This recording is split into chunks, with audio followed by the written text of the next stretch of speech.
अस्सलाम वालेकुम, मैं हूं काशिफ हयात। एक थे मिस्टर गामू। मिस्टर गामू के दो छोटे छोटे से दोस्त थे। एक का नाम था नीमा और एक का नाम था मानी। कोई भी काम करते थे मिस्टर गामू तो वो हमेशा या तो उनको नीमा की सुनते थे बात या मानी की बात सुनते थे। आम तौर पे इनको हमेशा इनकरेज करता था नीमा। नीमा अक्सर उनसे ये बात कहता था कि देखें, आपके पास बड़ी ताकत है, आप जो चाहें जैसे चाहें कर सकते हैं, आपके पास बड़ी गाड़ी है, आप गुजरते हैं तो आपको रोकता कोई नहीं है, छोटी गाड़ी वालों को पकड़ा जाता है, पुलिस भी रोकती है, तंग करती है, तो आप इनको ज़्यादा परवाह ना क्या करें, आप इनको इग्नोर क्या करें। कोई रोके तो आप उससे बोले क्या मसला है तुम्हारे साथ, तो आपको वैसे ही जाने देगा। ये बड़े खुश होते थे, इनके अंदर बड़ी बड़ाई पैदा होती थी। मानी इसके जवाब में कहता था, मिस्टर गामू ये ठीक नहीं है, ये मत करें। मिस्टर गामू उसकी तरफ देखते थे और इग्नोर करते थे उसको, क्योंकि उनको ज़्यादा मज़ा आता था जो उनसे नीमा कहता था। यही सिलसिला चलता रहा। ये मुख्तलिफ किस्म की चीज़ों को इनकरेज करने में नीमा का बहुत ज़्यादा हाथ था और अक्सर जो मानी उनसे कोई बात कहता था उसको इग्नोर कर देते। एक वक्त ऐसा आया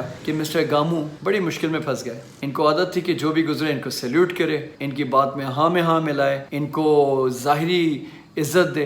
तो एक दिन जब ये पकड़ में आए और इनको सामने वाले ने बैडली ट्रीट किया, अब इनके पास जो भी इनकी पावर थी, जो इनके पास पैसा था, वो भी ज़्यादा इस्तेमाल नहीं कर सके, तो इन द एंड इनको बड़ी शर्मिंदगी का एहसास हुआ। जब इन्होंने नज़र डाली मानी की तरफ तो मानी खामोशी से देख रहा था और मानी की बातें इनको अब थोड़ी सी याद आई कि इसने मुझे मना किया था ये मत करो, ये करोगे तो मुश्किल में आ जाओगे। तो शायद यही वक्त था कि अब मैं जो भी चीज़ करने जा रहा हूँ सही वो सही हो नहीं रही है, हर चीज़ उल्टी हो रही है। ये जो नीमा और मानी की स्टोरी जो मिस्टर गामू के साथ है, ये बिल्कुल ऐसी सिचुएशन हम सब के साथ ज़िंदगी के अंदर है। अगर आप गौर करें तो हम किसी भी पोजीशन पर हों, कहीं पर भी हमको कोई भी अथॉरिटी मिल जाए तो हम उसको बहुत इसी तरह से फील करते हैं कि बस अब तो मैं कुछ हो गया, मेरे तो कॉलर खड़े हो गए। उस वक्त जब हमें अपनी पावर का एहसास हो रहा होता है, हमारा जो नीमा होता है हमें ये कह रहा होता है कि ये काम तुम्हारे लिए, देखो तुम्हें ताकत मिली हुई है, तुम्हें अथॉरिटी मिली है, ये नहीं करने देना या कर देना। उस वक्त हमें एक हल्की सी आवाज़ जो है मानी आ रही होती है, हमारे अंदर क्या मानी जो है वो हमें कहता है कि ये मत करो। ये जो हमारा नीमा है ये बेसिकली हमारा वो कॉन्शियंस है जो हमें बुरे की तरफ, तकब्बुर की तरफ, ताकत की तरफ या शोहरत की तरफ,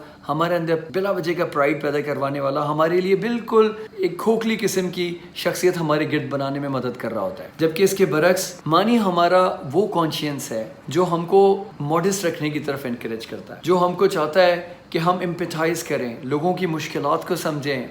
अक्सर मकाम पर ऐसा होगा कि कभी आपको पुलिस ने रोक लिया तो आप गाड़ी से उतर के कहेंगे, बल्कि उतरने की भी जहमत नहीं करेंगे, आप कहेंगे तुम्हें मालूम नहीं है मैं कौन हूँ। ये जो मैं कौन हूँ या मैं किसका कौन हूँ, ये आपके अंदर से इंसानियत ख़त्म कर रही होती है। मैं आपको आज इस बात की तरफ ले जाना चाह रहा हूँ। अभी ये वीडियो हमारी बहुत ज़्यादा वायरल हो रही है कि तुम्हें पता नहीं है कि मैं कर्नल की बीवी हूँ। कर्नल की बीवी का होना भी यही हुआ। उनके नीमा ने उनको ये बात इतनी ज़्यादा अंदर बढ़ा दी कि तुम कुछ हो, तुम कर्नल की बीवी हो, तुम्हारी बड़ी पावर है, तुम्हारी बड़ी टोर है, तुम जिसको चाहे नीचे दिखा दो, तुम्हारे लिए कौन से लॉ एंड ऑर्डर्स हैं। ये बिल्कुल इसी तरह से हुआ है जैसे मिस्टर गामू के साथ हुआ।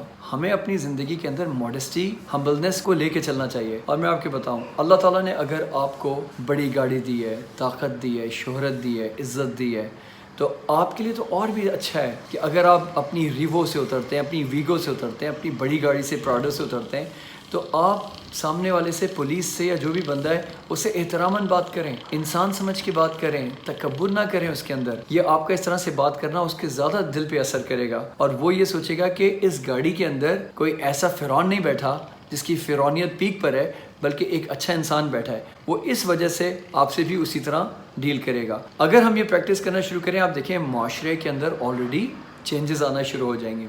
यही मैसेज मेरा आप सबके लिए भी है और सबसे पहले मेरे अपने लिए है।